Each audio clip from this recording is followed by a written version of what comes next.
潜在意識を書き換える究極の7つの手順。はい、人生学校です。今回は潜在意識を変えて人生を変える究極の7つの手順をお送りします。人生を変えるふわっとしすぎでしょと思うと思いますので、ここでは仮に人間関係を劇的に改善する方法と考えてみましょう。もちろん潜在意識が変われば人間関係だけではなく全てのことが変わっていくはずです。ですがぶっちゃけ人生で人間関係ってめちゃめちゃ大事ですよね。人間関係が整うと仕事のやる気が出て目の前のことに集中できるので結果的に収入も増えていくはずです。突然ですが質問です。A、B の人、どちらが良い人間関係を築けると思いますか？ A、人の話に必ず言葉でも相槌を打ち何を聞いても笑顔でいる。 B、あまり言葉の相槌は打たず少し厳しい表情でたまになぜと質問する。これ A だと思いますよね。実は B のあまり言葉の相槌は打たず少し厳しい表情でたまになぜと質問する方が最終的に相手と深い関係を作ることができるというのですね。なぜかというと B は途中で質問をして相手が本当に分かってほしいことは何なのかをつかもうとしているからなんですね。相手が表面の共感ではなく深く理解をしてもらえていると感じるからです。これって実は潜在意識がめちゃめちゃ関係しているというわけです。ということで今回は世界が一瞬で変わる潜在意識の使い方の究極のまとめです。このたった10分15分の動画で潜在意識を変えて人生を変える究極の7つの手順が理解できるようにまとめてみました。この本には通常100万円以上で教えられている内容が書かれていますので、興味のある方は手に取って読んでみると良いと思います。それでは楽しんでいきましょう。ちなみに潜在意識には5つの階層があると言われているのをご存知ですか？こんな感じです。この図、この本のめちゃめちゃ大事な部分ですので、よーく見ていただきたいです。この中でも右側の三角形の一番下にあるアイデンティティ、つまり自分自身をどう思うかこそが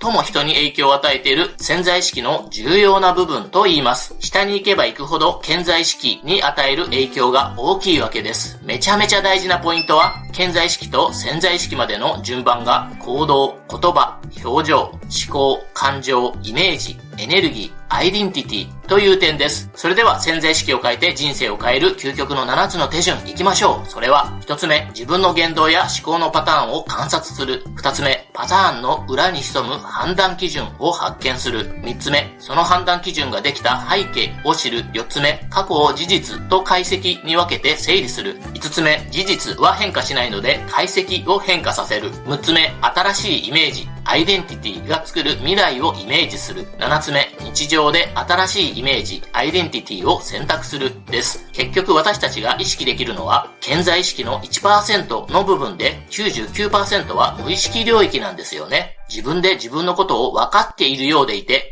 全く分かっていないわけです。今回この無意識の部分を洗い出して変えていくという究極の7つの手順なんです。ちなみにこの右側の三角形の上側の顕在意識から潜在意識へ向けてアプローチしていく手順になっています。それぞれ簡単に見ていきましょう。1つ目、自分の言動や思考のパターンを観察するについて、ここでは行動、言葉、表情、思考、感情の部分を観察します。あなたが普段よく使う口癖、よく出てくる思考パターンって何ですか？それを紙に書き出してみましょう。例えば、口癖の場合は、〇〇するのは難しいです。〇〇できない。多分大丈夫です。なんとかなると思います。などですね。思考パターンの場合は、失敗やリスクが先に頭に浮かぶや、チャンスのイメージしか出てこないなどですね。あなたはどんな口癖、どんな思考パターンがありますか？これを書き出していくことで、潜在意識の一番土台となっているアイデンティティを見つけ出すことができますよ。さあ、これを機に少しだけ動画を止めて書き出してみましょう。次に2つ目、パターンの裏に潜む判断基準を発見するについて、ここではイメージの部分を観察します。あなたがどんな判断基準を持っているかを探ります。例えば、このように自分に質問します。人と会うときに気になることは何？仕事を進めるときにこだわっているポイントは何？ランチに何を食べるか決めるときの基準は何？上司に怒られたときに相手のことをどう判断している？すると、人と会うときに気になることは何？という質問であれば、相手が自分に興味があるかないかが気になってしまうなどにになるかもしれません。仕事を進めるときにこだわっているポイントは何という質問であれば、とにかく効率性を重視しているなどになるかもしれません。ランチに何を食べるか決めるときの基準は何という質問であれば、小麦粉が入っているかどうか、カロリーが低いかどうかなどになるかもしれません。上司に怒られたときに相手のことをどう判断しているという質問であれば、器の小さい人と判断しているなどになるかもしれません。自分が普段どんな判断基準があるのか、日頃から書き留めておくことで、どんな物差しで判断しているのか、よく出てくる項目などに気づけるはずです。そして頻繁に出てくる判断基準ほど自分の人生に大きな影響を与えているわけです。潜在意識なので普段は気づきませんが、今持っている自分の判断基準によってどういった行動をしているか、どんな人間関係になっているか観察してみると、だからここでイライラしてしまうんだ、などと気づけるかもしれませんよね。例えば、否定的な言葉に反応してしまう、肯定的な言葉に反応してしまう、楽しさ重視などいろいろ出てきそうですよね。3つ目、その判断基準ができた背景を知るについて、ここではアイデンティティの部分を観察します。先ほどの判断基準が出来上がったきっかけを探っていきます。例えば、幼少期の家庭環境、思春期に学校であったこと、恋人や親友との間で起こったトラブルなど判断基準ができたきっかけがあるはずです。例えば、お母さんにあなたは生まれつき体が弱いのよと言われたとか、お父さんにとにかく人生はなんとかなると言われたとか、結婚式の友人代表挨拶をして大失敗したなど思ってもみないところで判断基準が出来上がっている可能性があります。ここまでは無意識部分を意識化するワークでした。ここからは肝心の自分の認識を変化させていくための手順です。4つ目、過去を事実と解析に分けて整理するについて、例えばあなたが45歳だとして7歳の時に両親が離婚して片方に引き取られたとします。そしてその時の状況を思い出していきます。例えば、自分の気持ちを言えなかったや離婚をどういう風に受け止めていたかなどですね。両親が離婚したという事実とその出来事に対して自分はどう解析したのかを分けて書き留めることがポイントです。例えば事実の部分は7歳の時両親が離婚したで、自分の解析は何も言えなかったし感情が出せなかったけどとても悲しくなったなどですね。5つ目、事実は変化しないので解析を変化させるについて、ここではノートに自分と相手などを絵で描いてそれぞれの人物に吹き出しをつけるようなイメージで当時の自分の考え、感情、イメージと相手の考え、感情、イメージを書き出していきます。自分の気持ちや感情は思い出すことができるかもしれませんが、相手の考え、感情、イメージはどうでしょうか。自分の観点だけに固定しないようにしてその時の相手の立場に立って想像してみるのですね。例えば両親が離婚した時に母親はどういう気持ちだっただろうか、父親は何を考えてその決断をしたのだろうか、それぞれ努力していたことは何だろうか、どこですれ違ってどんな感情が蓄積されていたのだろうかなど思いつく限りで書き出していくのです。この時相手がどのような環境で暮らしていたのか、どのような状況に置かれていたのか、その人の背景にあった要素もできる限り書けると良いそうです。きっと当時の幼かった自分には見えていなかった風景が浮かんでくるかもしれません。それぞれの立場に立ってその時の状況を思い起こすことで認識が変わる瞬間があれば成功です。ポイントは表情、言葉、行動という潜在意識部分だけを見るのではなく、相手の思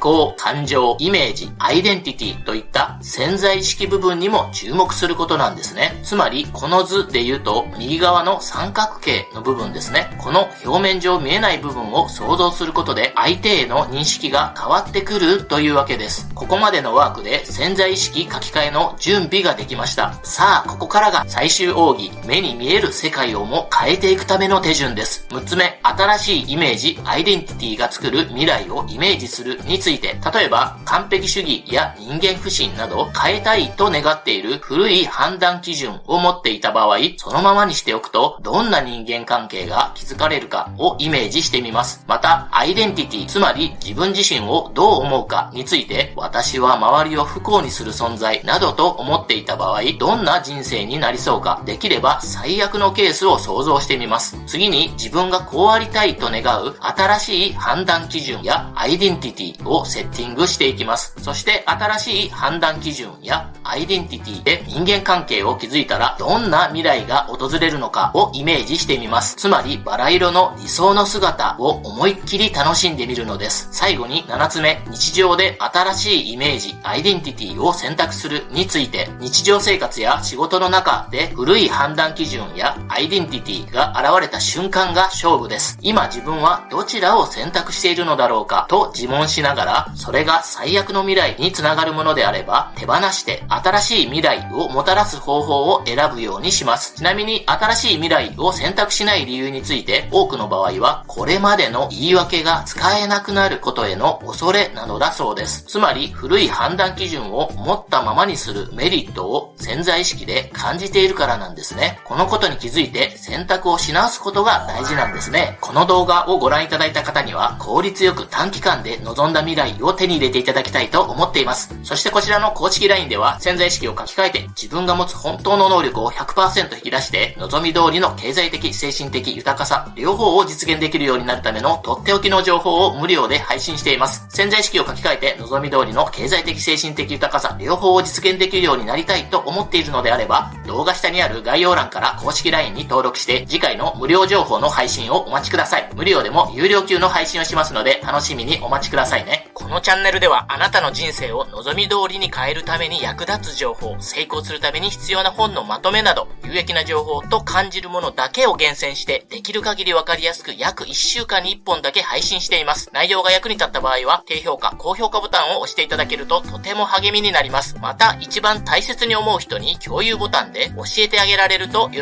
ばれるかもしれません。次回はチャンネル登録者20万人超えの人気 YouTuber 潜在意識コーチほなみさんの渾身の初書籍 Amazon ランキング第1位になった大丈夫すべて思い通り一瞬で現実が変わる無意識の使い方のいいとこ取り究極のまとめをお送りします。著者のほなみさんめちゃくちゃたくさんメソッドを実践されていて、その中でも劇的に効果を感じたものだけを厳選して書かれています。この本一冊で無意識系の実践ノウハウがほぼ網羅されていると言っても過言ではありません。究極にわかりやすく実践しやすく人生が激変するようにギュギュッと凝縮してまとめてみます。楽しみにお待ちくださいね。興味のある方はチャンネル登録とその隣のベルマークボタンを押しておくと新しい動画の通知が届きますので見逃さずに便利ですよ。知りたいことや質問があればぜひコメント欄で教えてくださいね。次回以降の動画で解説できればと思います。はい、ということで今回は石山義明さん、世界が一瞬で変わる潜在意識の使い方、潜在意識を変えて人生を変える人生学校的究極の7つの手順をお伝えしました。最後に今回ご紹介した本は人間関係が劇的に改善した事例がメインで書かれていますが、潜在意識が変化していくことで人間関係はおろか人生の全てについて大きな影響を与えるはずです。特にこの本には潜在意識のことが論理的に説明されていますので、興味がある場合は手に取って読まれることをお勧めします。そしてメンバーシップでは3000万円以上自己投資して学んだめちゃめちゃ濃い動画160本以上がたった本1冊分の値段で1ヶ月間視聴できます。内容めちゃめちゃお得ですので一度覗いてみることをお勧めします。あなたは潜在意識を書き換える究極の7つの手順を実践することで自分自身の無意識が分かって人生が劇的に変化します。それではまたお会いいたしましょう。ご縁に感謝いたします。